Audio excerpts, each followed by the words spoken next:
I'm a born-again Christian, something that has been a long journey and many ups and downs in my Christian faith. I've always been religious, doing all the Christian religious rituals that most people do.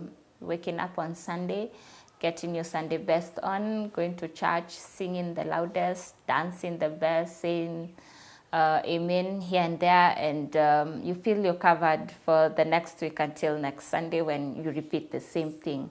But just looking back and reflecting on the things that have happened in my life and just seeing how many times I wanted out, how many times I'd given up, yet there was still strength, there was still power, there was still hope.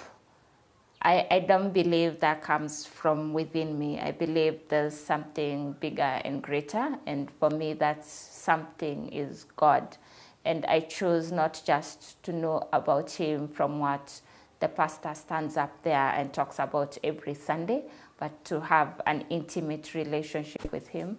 That's why I chose to get born again and just fellowship with Him every day, every hour.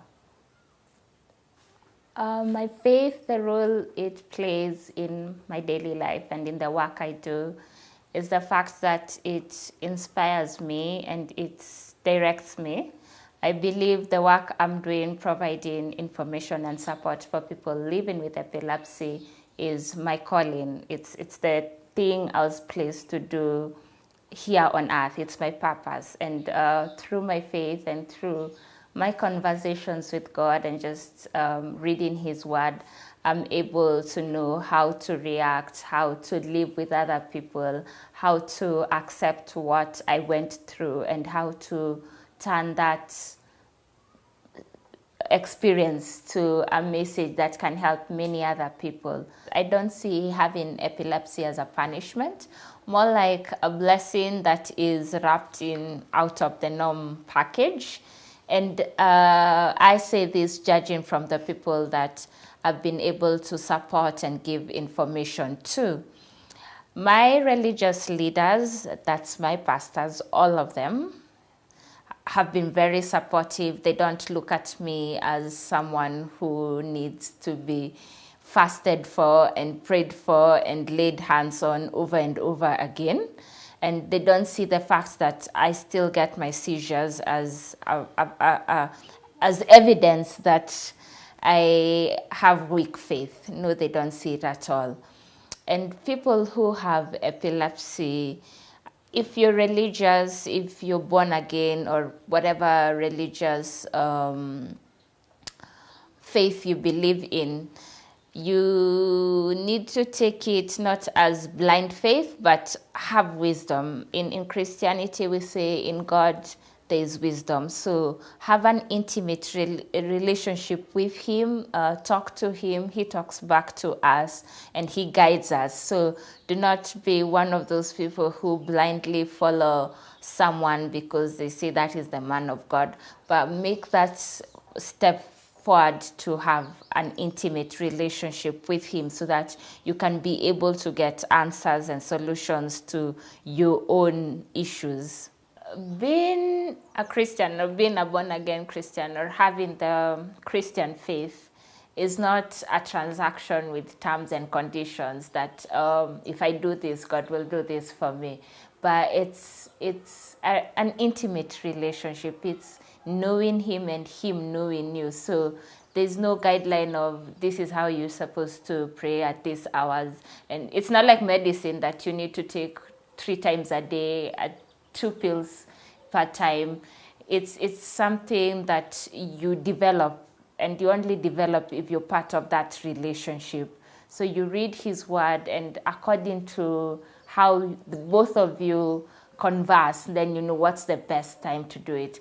Personally, we have board meetings with God in the morning where we plan the day, and in the evening where we do stock taking. But in between the day, we still have those conversations. So it's a relationship the way you'd have a relationship with a human being, only that this is just on a higher level.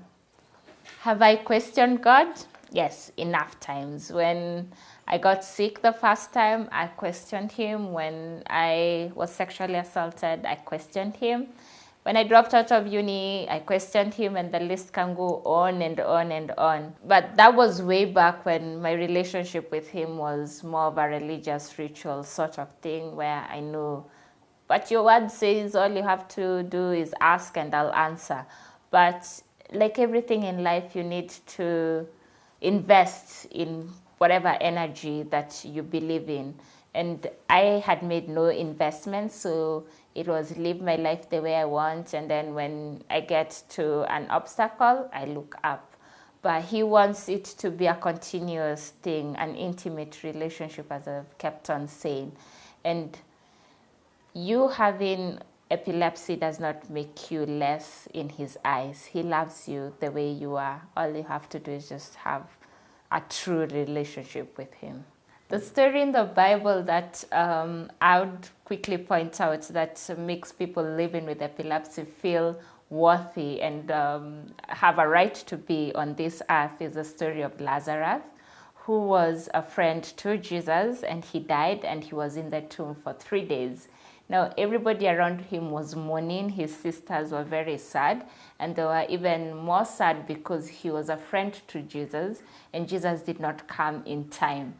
And to me, what this story talks about is the way we as people living with epilepsy, we feel like we are dead, and the people around us are sad because of what we are going through. But when Jesus came, all he told Lazarus to do was to come out. And I totally relate to that story because we all have to make that decision, like Lazarus, to hear Jesus' voice and come out from what people define as death in us. So people define that we are dead in our jobs or our hopes for the future or what is meant to be our lives because we've been diagnosed with epilepsy. But I say, let's just come out of those thoughts. Let's come out of those voices around us, and let's start living life. Let us be alive, just as Lazarus decided to come out when he heard Jesus' voice and became alive. So you are worth it. You are in this earth, so you have a right to be here.